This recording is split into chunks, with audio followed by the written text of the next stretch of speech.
तिरंगदारी करे में बदनाम हो। काहे चिल्लाते हो? रंगदारी के बात न करा, झगड़ो बाटे होला, राइफल से फूटा ठोकाला, राइफल से फूटा ठोकाला,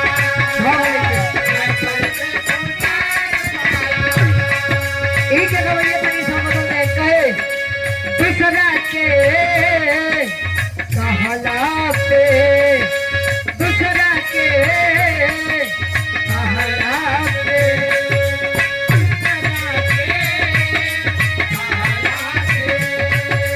दूसरा के कहला पे जोनी गलत दिशा में बह, हमारा से औकात में रह,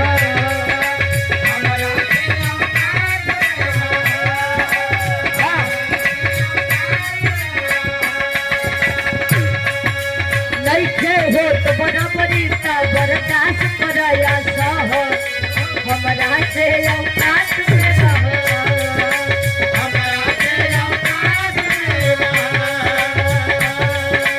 हमारा से औकात। लेकिन कोनो प्रेमी ठंड के मौसम में, सर्दी के मौसम में अपने प्रेमिका से कहे जानू हो जाया में,